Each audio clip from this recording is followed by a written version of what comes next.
Nancy here and welcome back to my channel and a new Vlogmas video. New day, new video. So you want to subscribe down below not to miss any. In today's video I want to talk about tips and tricks on how to end off the year strong. 2020 was pretty rough, but we still want to finish off on a good note and just get some things done, or not even that, just feel good about ourselves coming into the new year, you know? So get yourself a warm beverage and let's hop right into my tips. So the first thing I want to talk about is prioritizing self-care.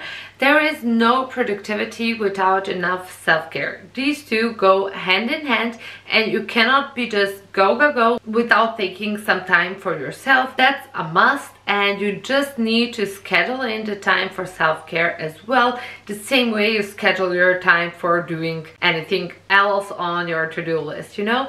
Just try to combine productivity and self-care and do a little bit of both every single day. Yes, there are going to be busy days for sure, when you maybe can't take a time for a bath or to be like really extra to do your nails or whatever, or to journal, but you have to do like the bare minimum self-care every single day. You need to decide what is that for you. For me, it's for sure taking care of my skin, so my daily skincare is a must for me, and I like to take some time for myself during the day to either play some Animal Crossing or watch some YouTube, just to chill for a while, you know, or even multitasking, which is not the worst thing ever. At least not always. A few times I did my bubble bath and watched my online course or stuff like that, so you can really combine productivity and self-care on a daily basis.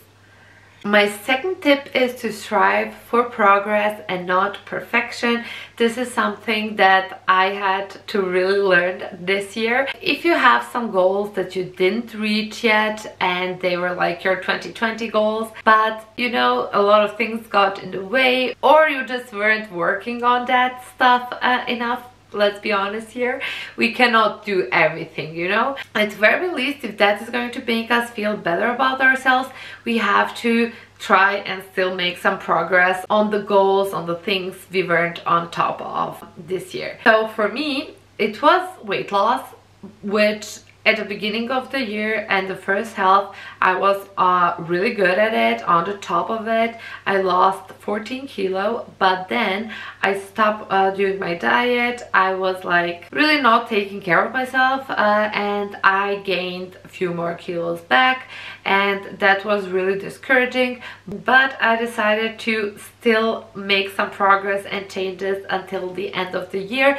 and also start the next year strong and start the next year with good habits that I created for myself already. Number one habit I wanted to create was moving my body and exercising. Workouts, I made myself a workout plan in November and I killed it. I literally did every single training, and it was running outside, which is something I never used to do, but I kind of ended up loving running, and I never thought I would say that, but I always feel good afterwards, and I even went running when it was raining, so I'm really proud of myself about that. That makes me feel like I'm doing something, you know, and making some progress. My goal is not going to be 100% perfect at the end of the year, but I'll know that I made huge progress and I can continue doing the same things in the next year. Also, if we think about all of our goals together, if you like achieved 3 out of 4 goals for this year, that's amazing, or even 2, that's like the half, come on, that's just great, you know. It's a big progress, and it's maybe not perfect, but what is perfect, you know. So we should really think about things that we did achieve and things that we can change a little bit before the year ends, so we just go into the new year feeling very good about ourselves. The third thing I want to mention is spending time with your loved ones. We have a holiday season right now. Don't just sit there and think about things that you didn't achieve and things that you could have done a different way. Just take these holidays to spend the time with your loved ones, and you will 100% feel so much better and you will actually forget about all those goals you didn't achieve, because none of it matters if we don't have quality relationships in our life. So you need to invest some time in those relationships, because as I said, at the end of the day, that's the only thing that matters. Like, yes, your goals are important. We should work on our goals and be ambitious and everything. I'm all about that and being productive. But like, when you really think about it, even if you don't achieve any of these things, yes, you're going to be sad, but spending time with your loved ones will always make you feel better. If you don't feel super comfortable with your family, it doesn't have to be your family, you know, it can be your boyfriend, girlfriend, whoever, your grandparents, your friends. Like, spend the time with those people who make you feel good, and just invest in those relationships, you know, because in 2020 for so many months we weren't able to spend quality time with the people we love. So that's a big lesson for sure, that at the end of the day, your job, your money, your other goals, your weight loss, your appearance, it all matters less if you don't have anybody to share it with. And my fourth and the last tip, this is like, if you cannot do anything else this year, you can still do this one thing, and you can do it 100% wherever you are. This is the one thing you can do which will make you feel 100% better, and you will also feel a lot more confident going into the new year, and that is cleaning and decluttering. Two of my most favorite things ever. And yeah, just declutter everything in your space, you know. Give away those clothes. This holiday season, there are so many people who cannot afford to buy that clothes, and if you don't need it, donate it. Declutter everything. Declutter your books, give them away. Declutter, like, just get rid of things that doesn't serve you, and achieve some new space for new things and the new year, you know. And really deep clean every surface in your apartment.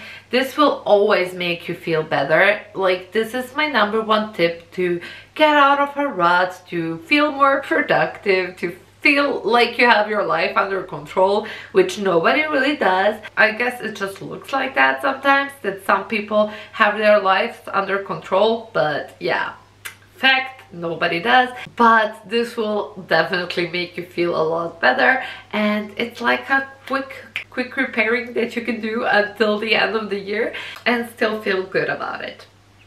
And also, if you didn't achieve a lot this year, I just wanted to remind you that this year was rough for so many people, and we learned to appreciate some things way more this year, I think, and just to take things slow. We don't need to have 20 goals and 500 things on our to-do list, you know, and just think about your circumstances. There are probably so many things you weren't able to achieve because of various different reasons that we all know. So maybe just review this year and think about the positive things that happened to you and positive emotions that you have, the small little things that made your days in 2020. And yeah, let's get ready for 2021 in a hope that it's going to be a better and an easygoing year for all of us. And yeah, thank you so much for watching. Subscribe down below if you haven't. And yeah, I didn't mention this, but this was actually a mini series that I was doing on my channel. There is still one more video to go, but I will link a playlist down below in the description box if you want to check the other videos. There are mostly about my weight loss goal and things that I have been doing, like actionable steps that I have been taking to finish off my personal year strong. So yeah, again, thank you so much for watching. Hit that thumbs up button if you like this video, and I will see you in my next one really soon. Bye!